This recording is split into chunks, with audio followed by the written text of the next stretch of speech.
Um, I interviewed Dr. Stuart Harris today, and I asked him to open things off what got him to his major, how he decided his major, and he said that he had started in college as a math major with a 3-2 major, being 3 years math major and 2 years engineering to get an engineering degree, but he decided along the way that he enjoyed English much more, and he enjoyed the idea of being surrounded by those who understood literature, could read, write. Then asked him what brought him to Cumberland, and he said he was teaching at Hunters Lane High School. He taught 11 years, and in about 7 to 8 years, and going to MTSU, he earned his doctorate. 7 to 8 years teaching through high school, he earned his doctorate degree. So he was teaching high school at a doctorate degree, and he thought that wasn't, high enough for what he had worked for. So he began to pursue a college. He said that he was sending out college applications about, every day, every week. He was sending out more applications. Lincoln Trail Community College was the first college that showed interest in him, but he ended up at Cumberland because he got a free.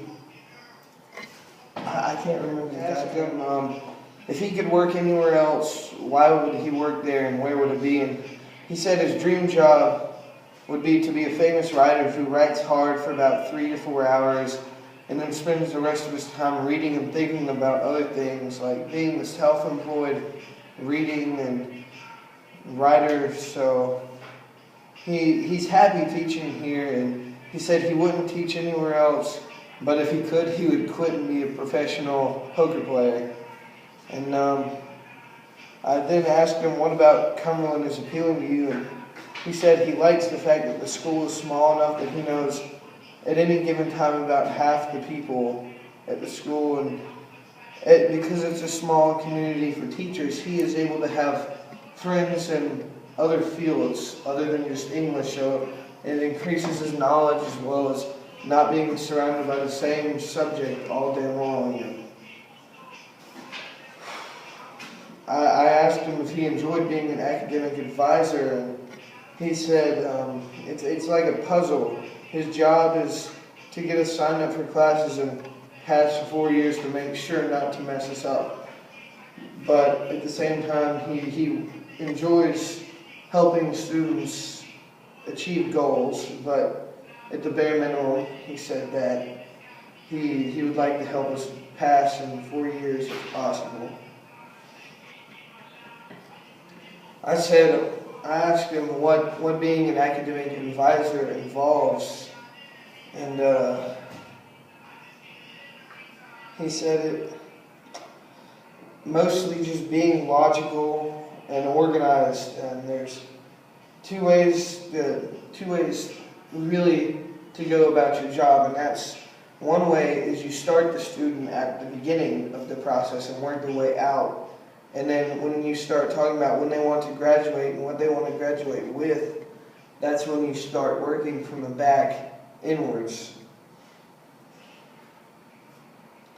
And I asked him why he chose pop culture for his English 2 class, and he said about every 5 or so years he thinks about changing, but he decided to do pop culture because he wants it to be less of a personal topic to the student, because if it becomes personal and he were to fail them, they would say it's because he didn't like my topic, he didn't agree with me, whereas in pop culture such as movies or music, there's no real emotional tie to the subject, such as if you were to write a paper about abortion. That way you can focus on your grammatical correctness.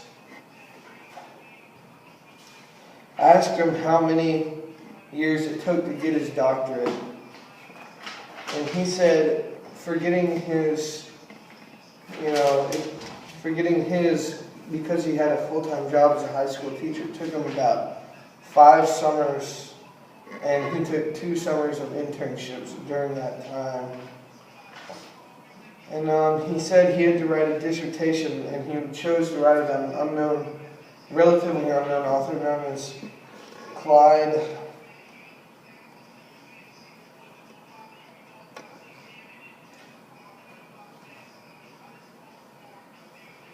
Edgerton, and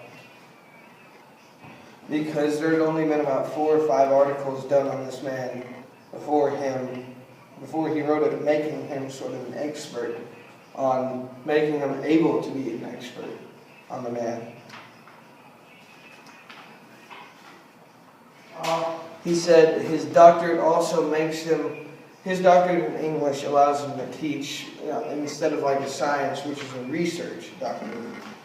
And he said that he didn't really, do extracurriculars like on a real team, but he did intramurals in college, so, he understands what that could take time out of class. And he just, I asked him about what he looks for if he's hiring a student straight out of college, and he said, mostly of anything, grades. If he's hiring straight out of college, if they can do well in the classroom, it shows that they can work well with others, get assignments turned in on time, they won't be late, they won't be, lackadaisical in their work environment, they'll get the job done, it'll be worthwhile. And he said if he's not hiring somebody that's straight out of college, that he wouldn't really look at their transcript, he would look at consistency of job base. Like, if they spent 5 or 7 years at the same job and did well, but they decided to leave, that makes it so much easier to hire the person instead of if they jumped around from job to job. And he seemed very interested overall to talk about this interview, and he was happy to do it, and that was what happened.